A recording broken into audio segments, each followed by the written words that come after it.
পালন করতে আসলে মসজিদে আসতে পারো না, মাঝে আসতে পারো না, তারা যদি পালনকে পালন করতে নিজের জীবন দিয়ে দেয়।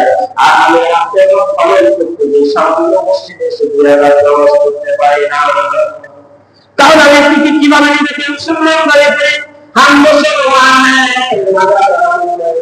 ईमान करने हम मुसलमान हैं मगर ईमान करने हम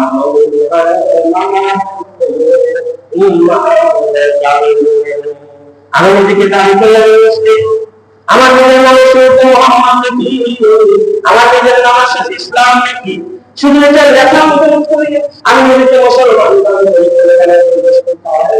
আমি শিবপুরের তিরস্কার তিরস্কার করে তিরস্কার নাই, নিজেকে শুধু মুসলমান ভাবি, কিন্তু মুসলমান আর মুসলমানের কি কাজে তার তাদের সাথে বাস্তবিকতা নাই। তখন আল্লাহ যতটা ইহসান করবেন না, যতটা ইহসান করেছিলেন যখন ইহসান করেছিলেন হযরত বিলাল তারা দাবি করেছিলেন বাস্তবে তারা জীবন উৎসর্গ করে দিয়েছিল মুসলিম। তাই তো কবি সম্রাট শেখ সাদি বলেন এক চশমে জাগান গাফে লাগা পায় एक चश्मे जबान गाफे लगा शायद के निगाह लगा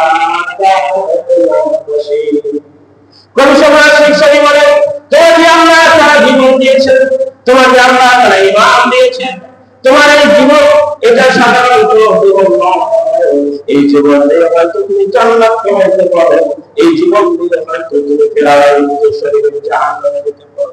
সুতরাং এই জীবন তুমি কাটাতে এই সময় তোমার অর্থ কাটাবে না, এই জীবনটা একটা সময় দেয়া হবে, এই সময় যদি আমি কাজে লাগাই আল্লাহ তাআলা আমাকে সবচেয়ে গরীব অসহায় জান্নাতি দাও। এই পৃথিবীতে এরকম পৃথিবীর মতো 10টা পৃথিবীর মালিক আল্লাহ তাআলা। তাহলে আমার হায়াত পৃথিবী কাজে লাগাই, তাহলে পক্ষে আমাকে এই পৃথিবী নাও, এই পৃথিবীর মতো 10টা পৃথিবী আমার জান্নাতের মালিক বানিয়ে দিবেন। আর হায়াতটা যদি আমি সেই পথে না থাকি তাহলে আমার কপালে জাহান্নাম, আমার কপালে আল্লাহর কুদরত লাগবে, আর আমার কপালে ফেরেশতাদের দোয়া লাগবে, ভক্তি ছাড়া আমার কপালে আর কিছু হবে না। সেজন্য আমাকে হককে হক বুঝতে হবে, বাতিলকে বাতিল মনে করতে হবে। এই দেশে বিশ্বকাপ খেলা আসছে, এই বিশ্বকাপ খেলাকে কেন্দ্র করে দেখবেন কেউ হাসপাতালে যাবে, কেউ বা অবস্থানে যাবে, কেউ শুধু এই খেলাকে কেন্দ্র করে কেউ এই খেলাকে কেন্দ্র করে কেউ এই খেলাকে কেন্দ্র করে কেউ বা এই খেলাকে কেন্দ্র করে তাহাকে হাসপাতালে পাঠাবে। তাহলে সামান্য এই খেলাকে কেন্দ্র করে মনে যাচ্ছে মানামানি করে কেউ গর্বটা করছে, কেন আর্জেন্টিনার গ্রামে কেন তুই আমার গ্রামের প্রতি না আসলে কথা বলবে, কথা বলবে, এই কথাটা কি এক পর্যায়ে মানামানি, তারপর অবস্থানে পাঠিয়ে দেয়, তারপর থানায় পাঠিয়ে দেয়, তারপর হাসপাতালে পাঠিয়ে দেয়। খেলছে আর্জেন্টিনার গ্রামে আর আপনার ভাই ভাই করছে, ভাই ভাই বন্ধ করে দেন মাইনে যাচ্ছে, ভাই ভাই বন্ধ করে হাসপাতালে পাঠাচ্ছেন, খেলছে না।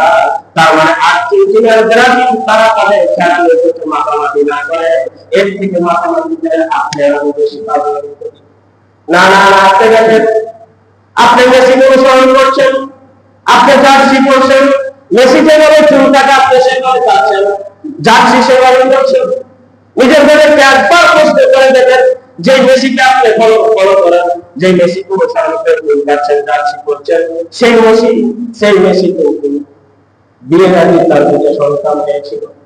তাহলে বদমাইশরা বিয়ের আগে দুটো সন্তান হয়, তার চরিত্র কেমন? এমন চরিত্র হলে মানুষকে আপনি ফলো করে যাচ্ছেন, জার্সি পরছেন, অথচ পৃথিবীর শ্রেষ্ঠ মানুষ মুহাম্মদ সাল্লাল্লাহু আলাইহি ওয়াসাল্লাম যাকে অনুসরণ করলে আপনার জীবন সুন্দর, যাকে অনুসরণ করলে আপনার কথা সুন্দর, যাকে অনুসরণ করলে আপনার পরিবার সুন্দর, দেশ সুন্দর, সমাজ সুন্দর, আপনার সব কিছু সুন্দর হচ্ছে। আপনার তাকে অনুসরণ না করে আর্জেন্টিনার ব্রাজিলের মেসি অনুসরণ করে আপনি বাকি পারফরম্যান্স দিচ্ছেন, ভাবতে তুচ্ছ মনে করছেন, তাহলে আপনার মুখে দোয়া কথা আমার কাছে প্রতিটা পেয়ে দিতে পারে।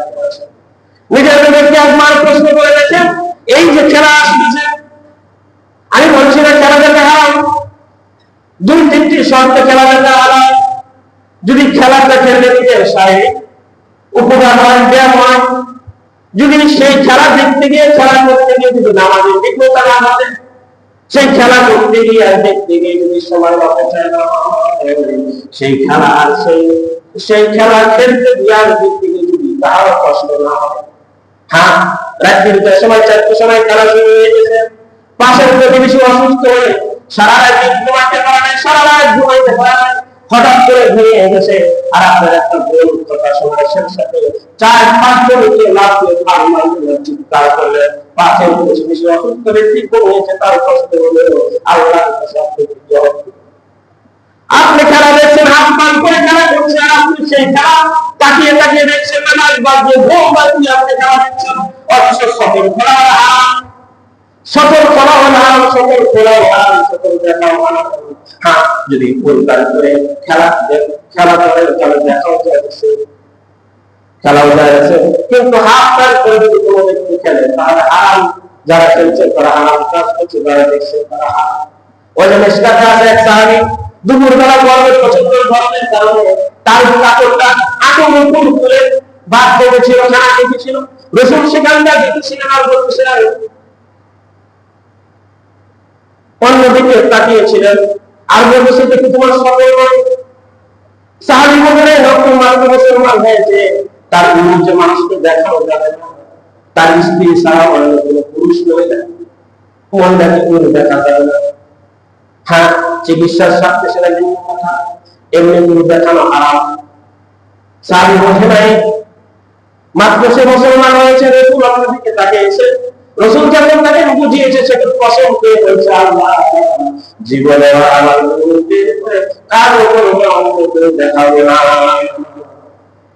তাহলে যে বলছেন সাহাব করে চলছে, সে গুণা করছে। আমি বলি এই আপনি খেলা দেখেন না, আপনি খেলা দেখেন, কিন্তু যদি পুরো পান করে খেলা দেখেন, খেলা করে দেখেন, নামাজের দুর্বলতা যদি নামাজ তাহলে দেখেন, শরীরের যদি সমস্যা নামাজ তাহলে দেখেন, এক কথা ইসলাম বিরুদ্ধে যদি কাজ না হয় তাহলে আপনি খেলা দেখেন। আর যদি খেলা দেখতে যদি ফজরের নামাজ নষ্ট হয়, যখন আসর পেশা নষ্ট হয়, আর খেলা দেখতে যদি প্রতিবেশীর কষ্ট হয়, তাহলে খেলা আপনাকে জাহান্নামে নিয়ে যাওয়ার জন্য যথেষ্ট। তাই তো পুরো নবী বলেছেন, নজর শুনে আমার কাজে কদম শুনে দুনিয়া, কদম শুনে আমার কদম নজর শুনে দুনিয়া, কেদার দাতায় কেদার দেখতায়। সাহাবায়ে কেরাম তাদের দৃষ্টি ছিল জান্নাতের দিকে, আর তাদের কদমগুলি বাহ্যিকভাবে দুনিয়াতে ছিল, কিন্তু দৃষ্টি ছিল তারা আখিরাতের দিকে, যারা কর্ম করে যাবে আখিরাতে শান্তি পাবে। কিভাবে করেন দিলেন আখিরাতে সাহাবায়ে কেরাম চলতেন দুনিয়াতে, তাদের দৃষ্টি আর জবাব সবকিছু খেয়াল রাখতে জান্নাতের দিকে। আর আমাদের দৃষ্টি, আমাদের দৃষ্টি আর আমাদের চলাফেরা, আমাদের বাসন ভঙ্গি, আমাদের সবকিছু দৃষ্টি কালচার দুনিয়া আর যদি দুনিয়া, তাহলে সব বাস্তবে কথা দুনিয়া, তাহলে কবরে মুসলমান মাত্র কুটমাদি মুখা একটা প্রশ্ন উত্তর দেওয়া যাবে, সেই সাহায্য তাই ইমান থাকবে না।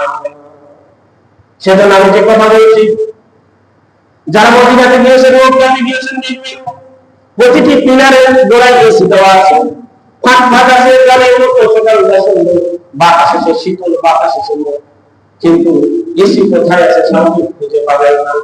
এসি অনেক দূরে আছে, কারণ মেরেটা প্রায় 3-4 কিলো বিষয়ে রাখা।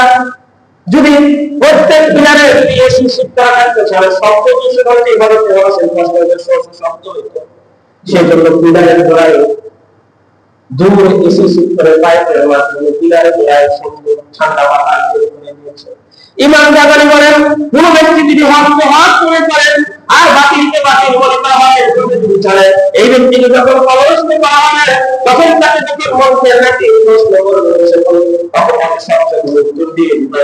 এরপর তাকে প্রশ্ন করবে, এত সুন্দর তিনটি প্রশ্ন করলাম, তুমি প্রশ্নের উত্তর দিয়ে দিলেন। চতুর্থ নম্বর প্রশ্ন করবে, এত সুন্দর উত্তর শিখলে কোথায়, এত সুন্দর উত্তর পাইলে কোথায়?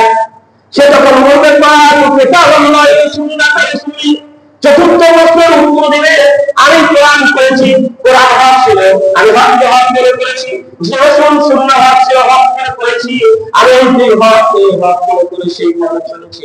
সুতরাং এই তিনটি উত্তর আমি কোরআন এবং সুন্নাহ থেকে শিখেছি, এই জন্য সুন্দর উত্তর দিয়েছি।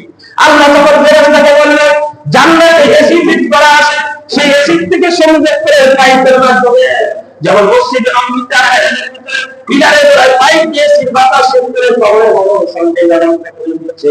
এসি আছে জান্নাতে, জান্নাতের সাথে পাইপ সংযোগ করে দিয়ে কি আপিস্তাকে সিন্ধি কুত্তার দাও তার কবরে মনোরম এসি বাতাস ফিট করে দিয়ে আল্লাহ বলবে, নাম নাম নাম, ঘুমাইতে যাবে ঘুমাইতে যাবো, তোমাকে আর কেউ ইসলাম দেবে না। সেজন্য আমরা হক হক করে করবো ইনশাআল্লাহ, বাতিলকে বাতিল করে করবো। আর এই যে সামনে খেলা খেলবো, আপনি খেলা দেখতে নামে বলবে, কিন্তু মেয়েদের বেলে একবার করতে পারেন সকল খেলা খেলা দেখা, সকল খেলা খেলা খেলা দেখা হারাম হারাম হারাম, শুকরের বস্তু যে খাওয়া যাবে হারাম, মৃত্যু জমিতে খাওয়া যাবে হারাম, সকল করে খেলা দেখা আর দেখা করা সেই রকম হারাম। এটা যদি আপনি দেখেন, এটা আপনার দেখতে পারে বাবা, এই খেলা দেখতে যদি এক পক্ষ নামাজ যদি আপনার বাবা হয়ে যায়। আমি একটি কথা বলে শেষ করবো, যখন আগুনের যুদ্ধ হয়েছিল, রাসূল কখনো কাউকে জন্য বদদোয়া করে নাই, জীবনের রাসূলকে তাইয়ের ময়দানে স্পর্শ করে নাই, উহুদের ময়দানে ডাক দিয়ে সে কখনো রাসূল বদদোয়া করে নাই। কিন্তু খন্দকের যুদ্ধের সময় যুদ্ধ তুমুলগত যুদ্ধ ছিল, আর খন্দক করার কাজে সাহাবীরা ব্যস্ত ছিল, যে একসাথে রাসূলুল্লাহ সাল্লাল্লাহু আলাইহি ওয়াসাল্লাম সহ সাহাবায়ে চার ওয়াক্ত নামাজ পড়তে পারেন নাই। সেগুলো রাসূলকে ধরাকে বলেন, আপনি আল্লাহর কাছে বলেছেন, আল্লাহ পৃথিবীর শ্রেষ্ঠ চাকরি আর শ্রেষ্ঠ কাজ হলো নামাজ পড়া। আজকে ইহুদিদের কারণে, খ্রিস্টানদের কারণে, আর বিধর্মীদের কারণে চাই নামাজ পড়তে পারি না। আল্লাহ আল্লাহ তাদের ঘর এবং ফলের আগুন ভরপুর করে দিও। নামাজ রাসূল নিজেকে কষ্ট দিয়েছে, রাসূলের মাথা ফেটে দিয়েছে, দাঁত ফেটে দিয়েছে, কখনো রাসূল বদদোয়া করেননি, কিন্তু নামাজের দিকটা ঘটাইতে জুদাই রাসূল তাদেরকে রহমত করে করেছেন, আল্লাহ তাদের বাড়ি করা ক্ষমতা লাভের ধরে নিয়ে। তাহলে নামাজ কি পরিমাণ একটু গুরুত্বপূর্ণ? খেলা দেখতে গিয়ে যদি আপনার নামাজ ছেড়ে দেওয়া, তাহলে রাসূলের সেই বদদোয়ার সুযোগ আপনি করবেন। সেজন্য আমি বলছি, কখন আমরা নামাজ ছাড়বো না ইনশাআল্লাহ। কখনো খেলা দেখতে গিয়ে অপর কষ্ট হয়, আর ইসলাম বলতে কখনো দেখবো না ইনশাআল্লাহ। সেখানে যে কথা বলতে চেয়েছি একটাই, সেই কথাটা হলো, খেলা দেখতে গিয়ে যদি কোরআন হাদিসের সুন্নাহর বিরুদ্ধে হয়, সেই খেলা দেখা যায়। আর খেলা করতে যদি নামাজের বিঘ্নতা হয়, তাহলে সেই খেলা দেখাও যায়। আল্লাহ